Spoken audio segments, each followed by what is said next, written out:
Hello and welcome to Giant Mess, a sloppy sports and entertainment talk show that covers a little bit of everything. From the New York Football Giants to New York Baseball Mets, movie reviews, TV show reactions and recaps, and some life lessons and life stories along the way. There's a little bit of comedy mixed in. Okay. Hosted by Giant Mess, that's me, the real cinch Neal Lynch. I'm an Irish Italian American who graduated from a Catholic high school but is not Catholic. Sorry, God. And then I earned a couple of overpriced degrees from an overpriced university that's known for producing doctors and lacrosse players. And sadly, so sad, I'm not a doctor, nor am I a lacrosse player. Ugh, the paths I've chosen. Where did I go wrong? How did this all go sideways? You can leave voicemail at 862-248-1986. That's the last time the Giants and Metros won a world championship in the same year, 1986. What a year. So goddamn long ago. You can subscribe to Giant Mess on YouTube, youtube.com/Giant Mess or Real Cinch or Neal Lynch, one of the three. Those should work. Follow me on the blog, neallynch.com. Real Cinch on Instagram and Twitter, facebook.com/Giant Mess. And you can subscribe to this podcast wherever you're listening to the podcast. Maybe it's follow. Maybe that's the terminology they went with. Follow me. On today's episode, we're going to talk about the New York Football Giants. They're very close nail biter of a loss to the Philadelphia Feebles. And we'll break that down, even though it doesn't really need a breakdown. I feel like the game really spoke for itself. We don't really need to get too in-depth on that. We'll do a preview of the Commanders game, biggest game in 6 years. It's essentially a playoff game. How do we win? What do we do? We'll look ahead at that. So with that, let's get started. Yeah, so I went to a holiday party. Well, I had a date on Friday night. Didn't get to bed till 3 a.m. And I know I can hear the gears working in your head. You dog, Neal, you dog. No, nothing dirty. Just when you live so far away from the city, and by the city I mean New York City. And it's not rush hour. Boy. Does it take a while to get back home and back under the covers and into bed? 3 o'clock in the morning. I left my date at 1 something. So did all my holiday shopping on Saturday, and then was late to the holiday party, which was an hour away. I just don't live near anything except Princeton University. All my friends are dead. No, all my friends don't live nearby. I have to go to Pullman, Washington. I have to go to Cranston, Rhode Island. I have to go to Newtown Square, Pennsylvania. I have to go to Hoboken, New York City. There's no one like... I guess I did go to another holiday party the weekend before that was like 20 minutes away. Thought I was going to drink. Took an Uber. Didn't really drink, so... But I went to a holiday party in Newtown Square. Stayed the night... And went out to breakfast the next morning with my buddy. And then he's like, hey, you want to watch the Eagles-Giants game? I was like, hell yeah, dude. Because I can't wait for you to rub it in my face just constantly. 60 minutes, 3 hours of just rubbing my New York Giants fan face in a Philadelphia Eagles doo-doo. That's all that was going to be. It's just schadenfreude, right? I like pleasure spiked with pain. The Giants are my aeroplane. I don't know any other way to put it. I guess I do get off on being belittled. And so I was like, yeah, sure. Let's watch the Eagles-Giants game at a sports bar in Pennsylvania near Philadelphia. What could go wrong? That'll be enjoyable. And of course it was not. We got trounced. We got smashed. If you listened to the preview last week, I didn't give much of a preview because it was like, we're gonna get our poop pushed in. We're gonna get our nether regions stomped on, and sure enough, that was the case from the get-go. 21-0. I mean, I guess, it's been beaten to death, but the 4th and 7 to Devontae Smith for the touchdown. Julian Love needs to know better than that. He needs to come across, high point the ball, interception. The game might be a little bit different. I don't know it's going to be that much different. I think we still lose, but maybe it's closer. I don't know. It's, I don't know what I appreciate the fans that are hype and diehard and almost blinded by their fanaticism. I tend to be a little more grounded and realistic, and it's like, we don't have our number 1 corner.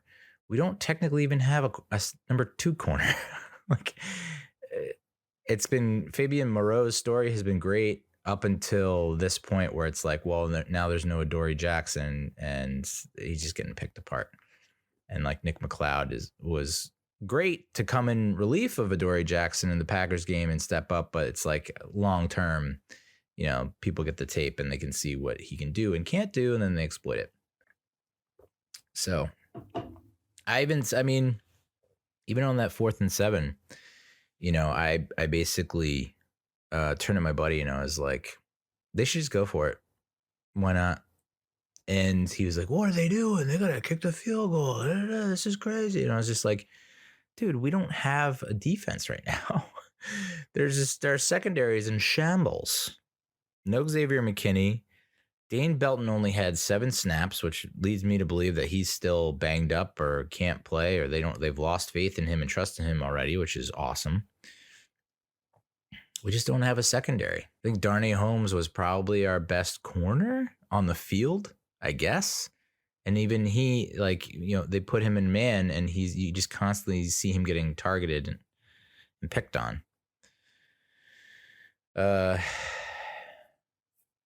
We got a little bit of life in us after the Isaiah Hodgins touchdown.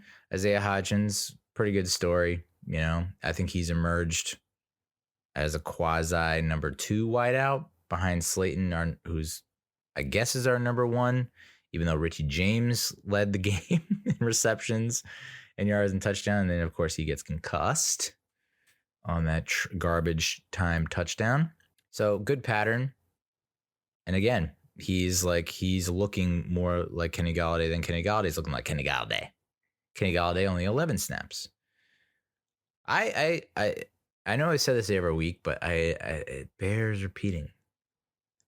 I don't think there's ever in any sport been a bigger flop free agent signing than Kenny Galladay with the New York Giants. I don't know what the hell this guy did to this coaching staff, but they fucking hate him. Make no mistake. I don't think this is a hip injury. I don't think he's got illness. I don't think it's anything other than he just pissed them off somehow. They do not want him on the team. And I saw a tweet, I guess this morning, like, what if we cut him next season? And it's like, we're going to take on another $15 million in dead cap, dude. I think we're going to get to the point where like our entire salary cap is just dead money and no one's on the team. It's just like, that's just going to be our team. The New York gigantic dead caps is going to be our new nickname.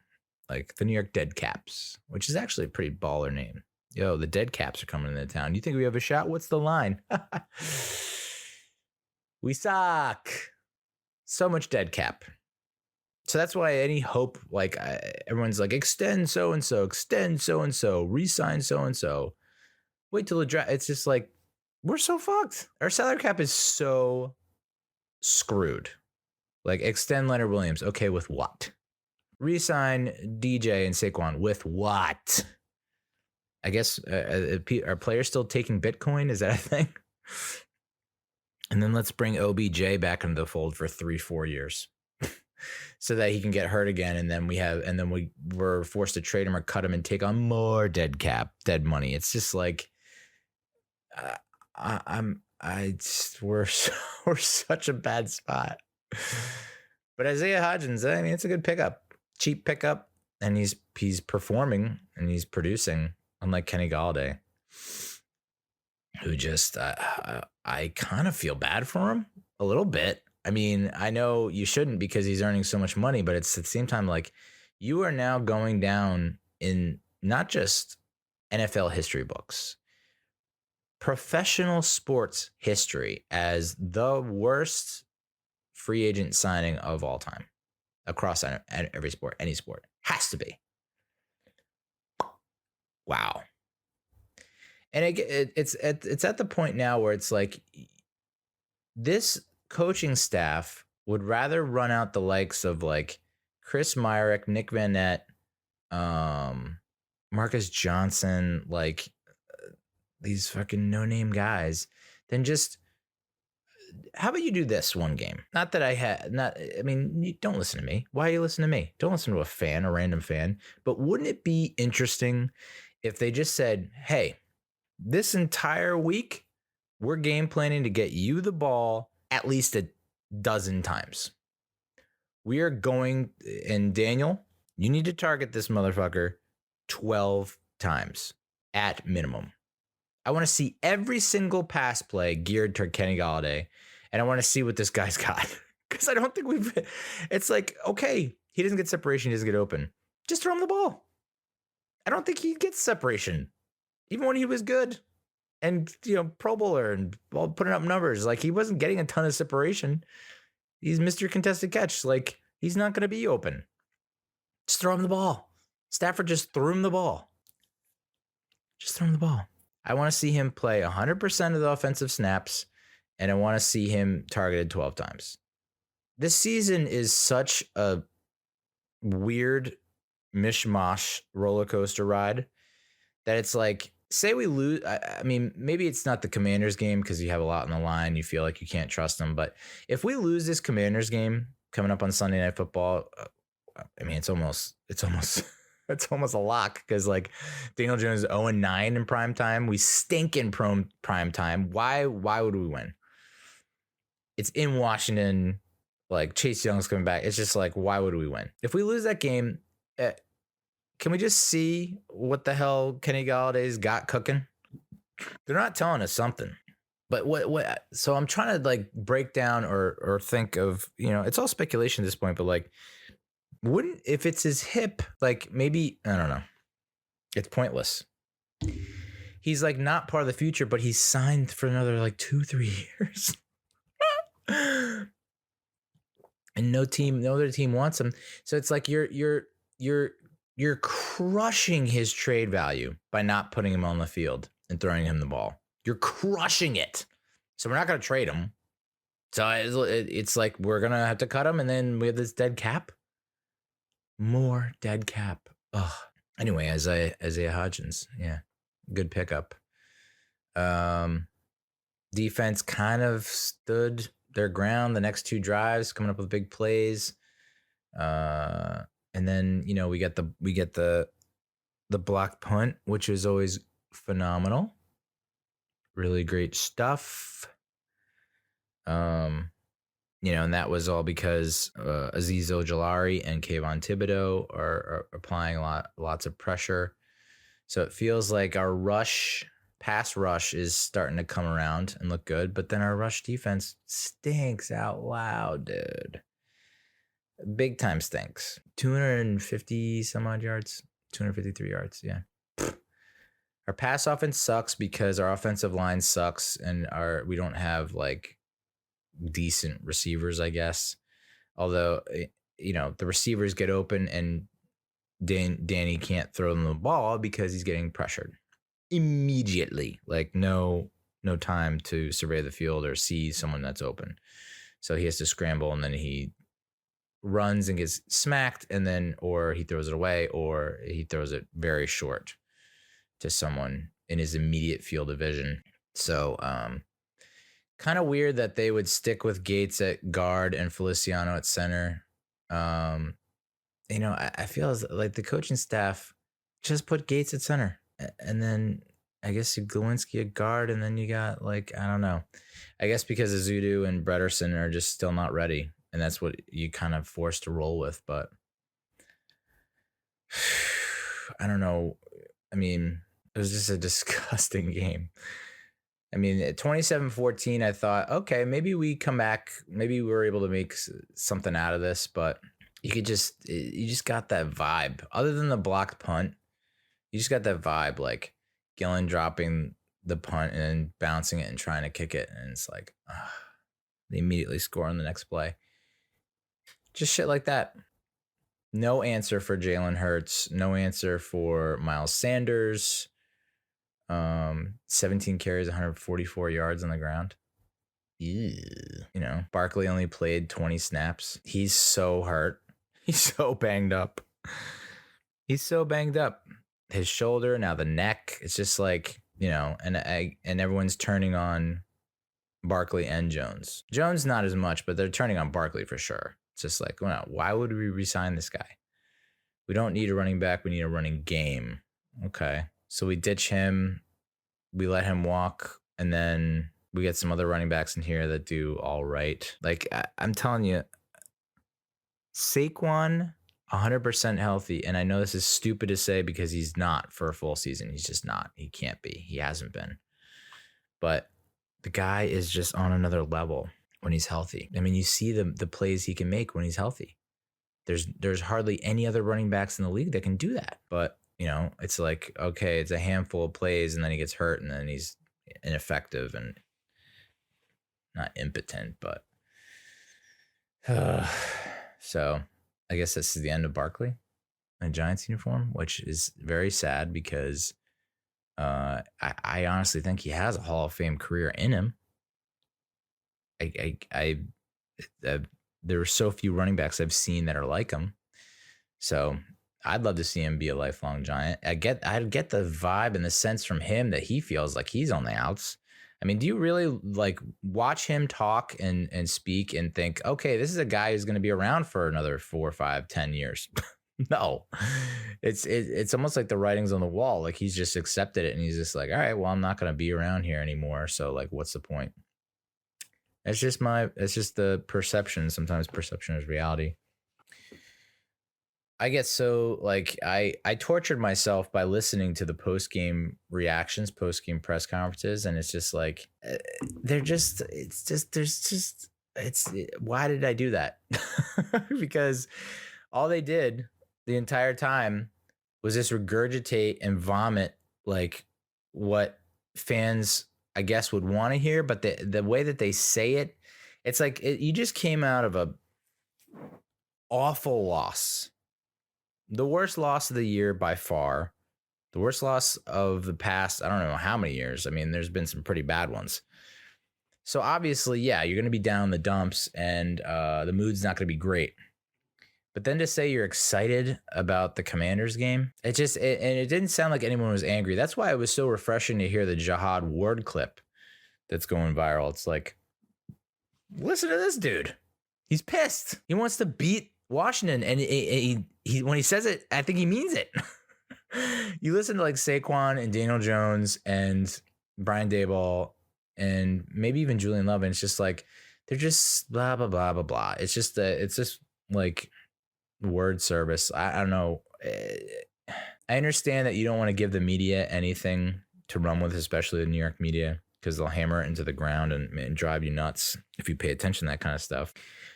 But I listened to Jihad Ward and I'm like, this guy wants to win. He's pissed off. Like, why? Get pissed off. People have already, like, everyone's counting you out. And it's like, you know, as it stands right now, of course, Seattle loses to Carolina, which is just like in Seattle, which is just like, what the hell is going on with the Seahawks? The Niners, all of a sudden, not all of a sudden, but like you would think Garoppolo goes down and they're screwed.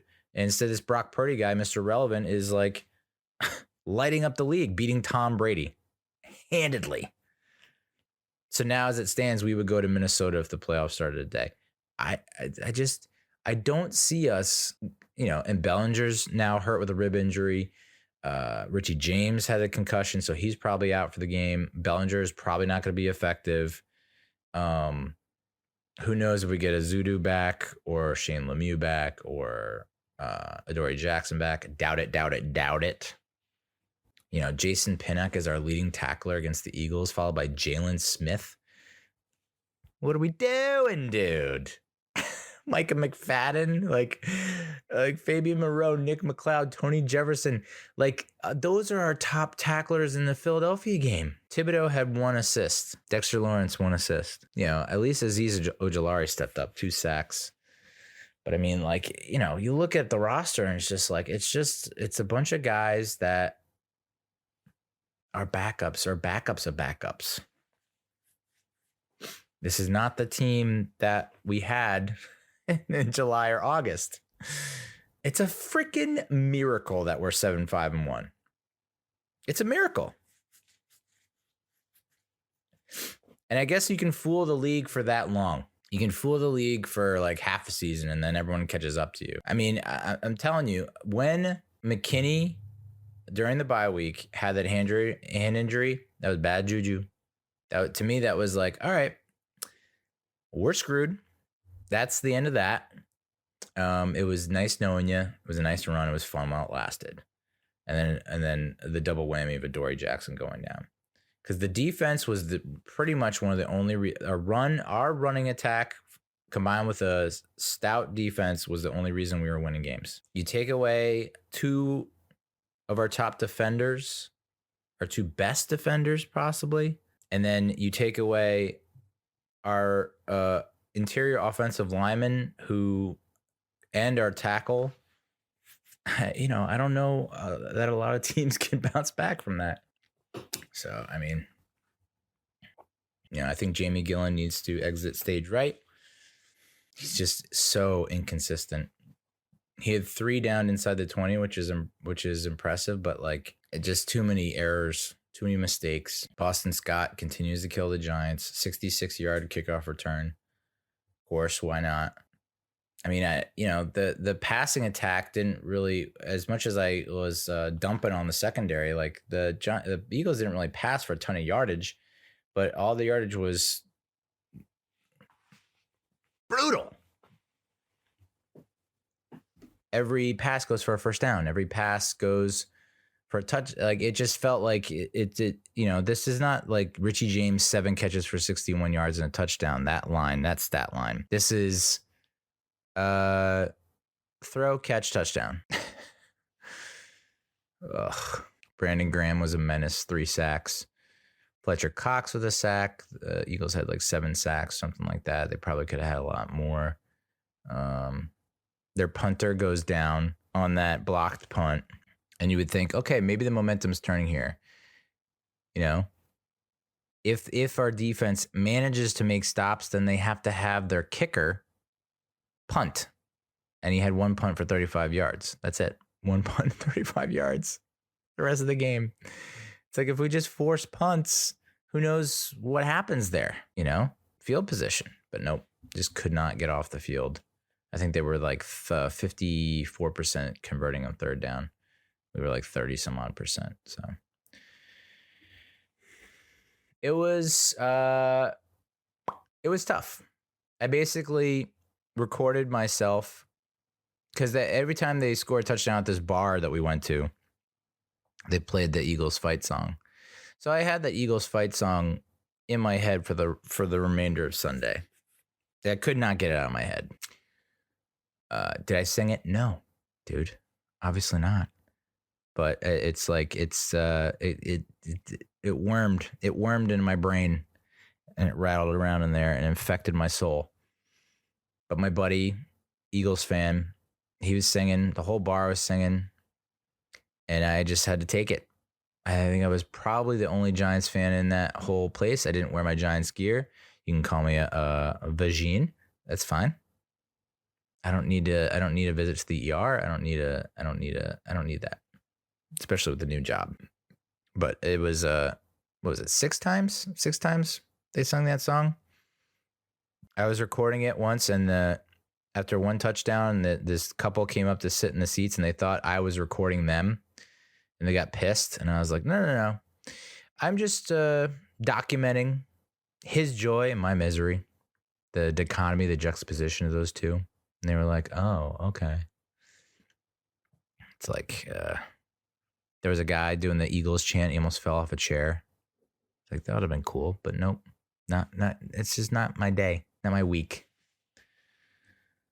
Yeah, so that's the Eagles recap. I Barfarama, dude. Barfarama. And I know like Big Blue VCR and a couple other fans are like, well, take a look at some of the biggest blowouts that we've suffered over the years. And they've been, in 2007, we got smoked by the Vikings 41-17. In 2011, we got crushed by the Saints 49-24, something like that. In we got crushed and smoked and blown out. And even the 86 year in the we got blown out of the water. 90, we got blown out of the water. And what do those have in common? Well, we all went to the Super Bowl. I find it very hard to believe that we're going to the Super Bowl. This isn't a case of like everyone's healthy and we just had a weird week, because I mean, I don't know the exact details of those other games, but I would imagine that we weren't as hamstrung by injuries like we are this year and missing as many guys as we are this year. That's the biggest reason why we lost. I know you can't use injuries as an excuse. I'm going to do it. Okay? I'm going to do it because I can and I will, and it's legitimate. You can say talent, and it's like when you look at the rosters and it's like, yeah, the Eagles have more talent on their roster, but I don't know necessarily that means that they can come into the Meadowlands and win if we have Adoree Jackson, if we have Josh Azudu and Brendan Brederson and Nick Gates at center and Xavier McKinney. And, if we're like locked and loaded, that game's a lot closer and maybe we pull out the win like we have in the first half of the season, But we're the walking wounded. We're the walking dead, dude. And now we have to go into Washington with them, the Commanders, coming off a freaking bye where their last game was against us. And they tied us, which was essentially a win for them. A lot of people felt. I guess Wentz is coming off the IR, but I can't imagine that they would start him over Tyler Heineke. Tyler Heineke. So we had that tie in December. We had that the end of the Joe Judge era, January of this year, if you can believe that. That was still this year, January 9th, 2022, when we lost 22-7 at home, third down and inside our own 10, inside our own 5, and did a QB sneak twice. That was cool. So that was the end of Joe Judge era. That awful 1-point loss in 2021, September 21, where Slayton drops the ball, and then there was all that field goal nonsense at the end.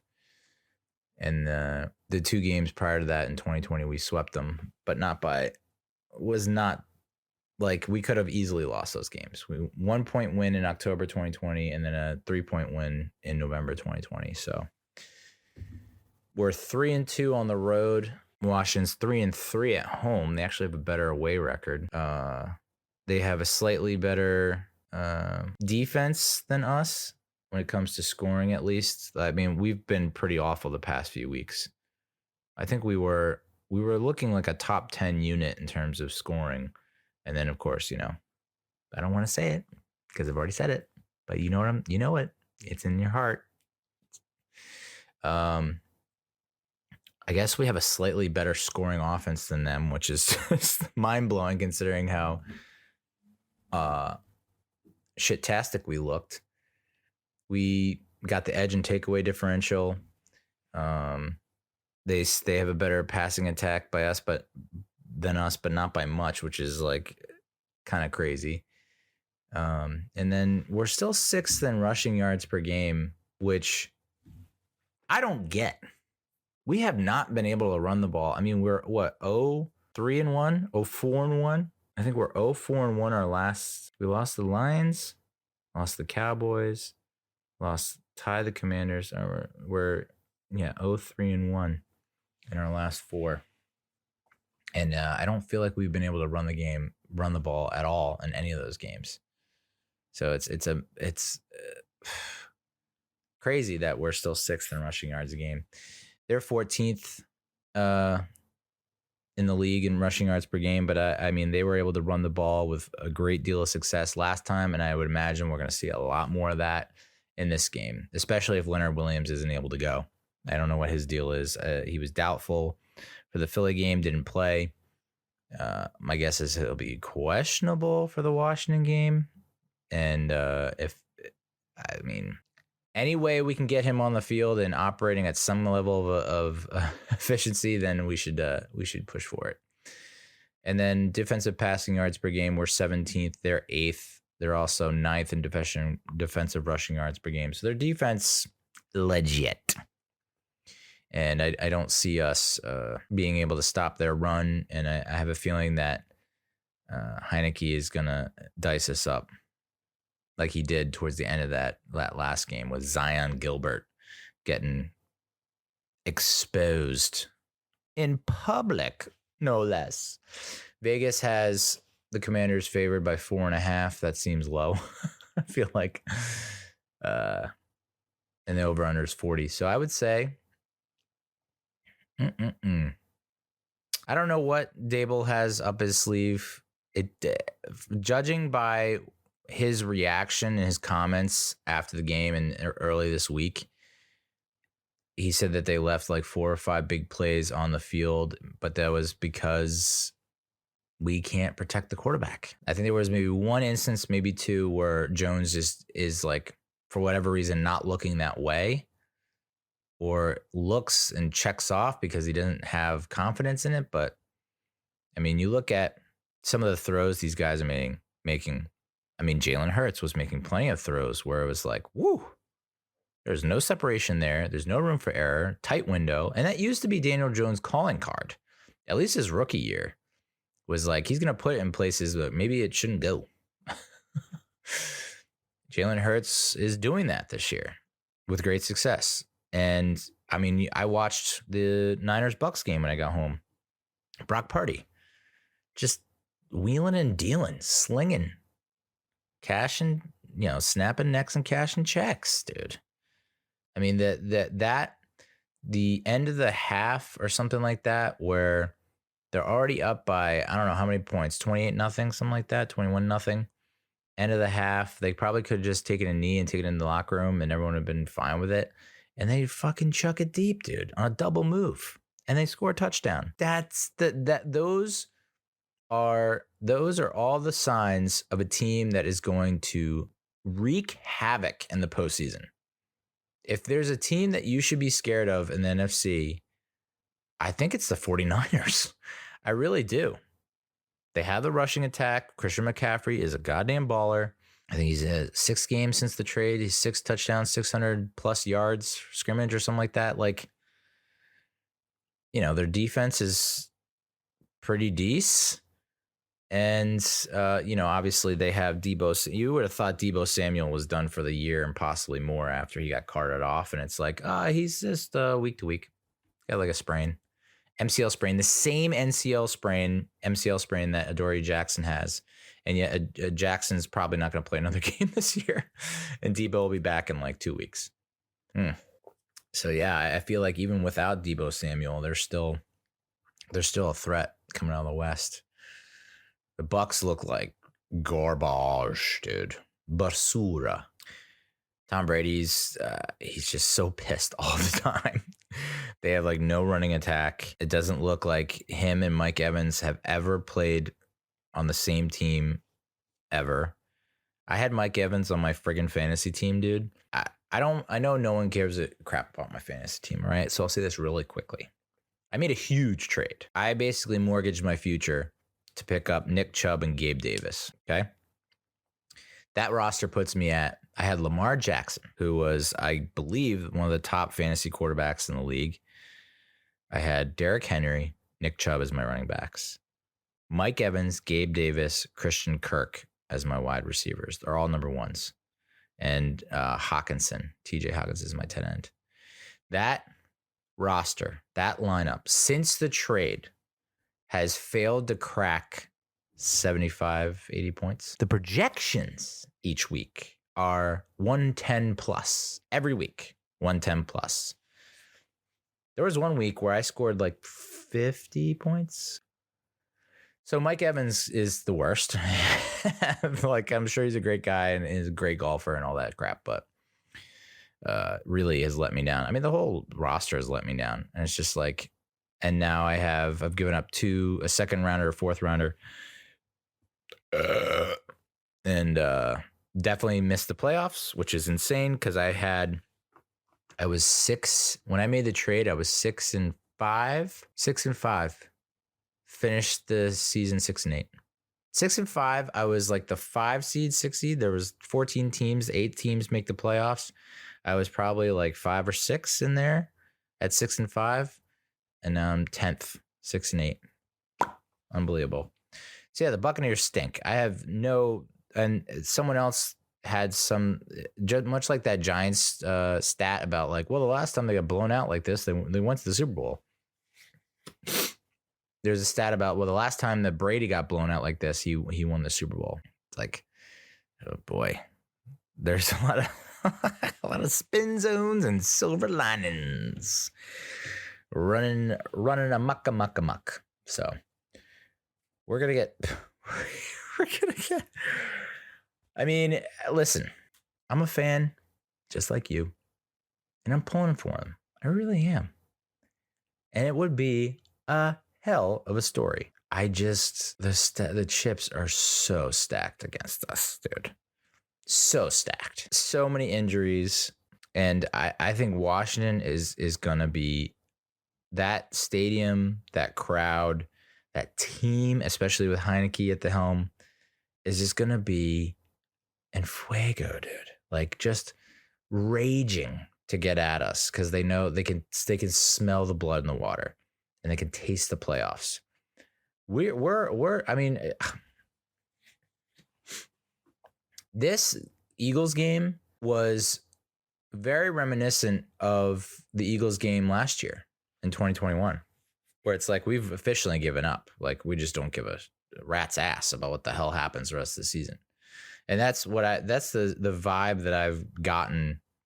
Like, to come out against Detroit at home, knowing that's a winnable game and blowing that, putting up a decent fight against Dallas on Thanksgiving Day in Dallas, and then to come out completely flat, blow a perfect opportunity to get another W against Washington, and lay a complete egg against Philly. This is the trend, down to the right. It's not down. It's not up and to the right. Okay, that's what the trend line looks like. So I guess, I mean, there's some people that are already calling for Dable's head and saying that Kafka is the worst and he's lost his magic, and questioning Shane's moves. Like, it's turning ugly, and rightfully so. But if we win, we're basically in, I think. I mean, a lot crazier things have happened, but I don't care how you win this game. I don't care if you win this game 3-0. I don't care if you win this game 67-64. You just got to find ways to win the ball game. And it's like mistake-free football. Not to say that they made a lot of mistakes.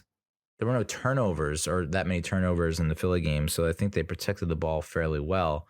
But at the same time, I don't know what you have to tell that offensive line or how you get them to just play the game the right way and not get beat. I mean, our linebackers and our offensive line. I know a lot of people criticize the receivers. It's the linebackers and the offensive line. The linebackers can't get fooled constantly. And I don't even know how you make up for that weakness. You know, I mean, they have like 7 safeties on the field right now. It's like Pinnock and Jefferson and Belton and Love, and like there's just keep rolling out more and more safeties. Your interior linebackers stink. Can't stop the run. And you have a good pass rush. So it's like, to me, I guess you stack the box and you're like, hey, Heineke, it's on you, brother. You need to beat us. And hopefully if we stack the box and blitz our asses off, maybe then we have a chance, at least on the defensive side of the ball. And then the offensive side of the ball, it's like, all right, I know we complain about them not taking deep shots, but you can see what happens when they try to take deep shots. They get sacked, or he gets to scramble and doesn't see anyone open, and bad things happen. So, I mean, it would just be nice to make the. I know, there was a point on Sunday where I was like, I don't even think I want to make the playoffs at this point. If this is going to be the kind of football we're playing. It feels weird to like back in because all these other teams stink out loud, but it would be nice to make the playoffs. I'll just say that. It would be nice. Everyone's like, well, do we really want to go to the playoffs for a one and done? And it's like, I remember when we made the playoffs in 2006, which was crazy because we weren't that great. We barely made it, and we ended up playing the Eagles in the wild card, and we lost on a last second field goal, but it was close, and we were in it, and we almost won, and that was a good feeling. That was fun to look forward to and fun to watch. The complete opposite of the previous year, which was like we're 11-5, we win the division, and no, we don't have home field advantage, but we get to host a wild card, and we get shut the fudge out on our home turf. That was like, oh, wow, okay. So, yeah, the postseason's a whole new season, I guess. So, I mean, who knows what happens with Minnesota? They look pretty goddamn good right now. But I think they just lost the Lions. So I don't think they're as infallible as their record would indicate. And maybe they do take it easy against us if we go to Minnesota. It's like, who would I rather face? And we've talked about this before. Do we want to go into Minnesota to face the Vikings, or are we going to go to Seattle? Well, I guess it wouldn't even be Seattle at this point, would it? Probably be San Fran. I do not want to face the 49ers. No thanks. So if it's a case of Vikings versus 49ers, well, I'd love to face the Bucs, but it doesn't look like that's going to happen. That's going to be Cowboys at Bucs, and the Bucs are going to get smoked. But you say that, and we're all so sure, and then Beastquake happens. It's like Seattle goes into New Orleans and they at 7-9 and wins. It's like, nothing's a sure thing anymore. Just step it up, dude. Step it up. I mean, I hope the other players saw Jihad Ward's clip and said to themselves, yes, we have this opportunity in our hands. Let's do it. The season is not over. I mean, you lose and it's over. Yeah, but this is a playoff game. So let's act like it. Let's bring the heat, and let's shut up the haters and the critics. You know what I'm saying? All right, that's enough for this week's episode. Thanks so much for listening, and talk to you next week. Adios, muchachos.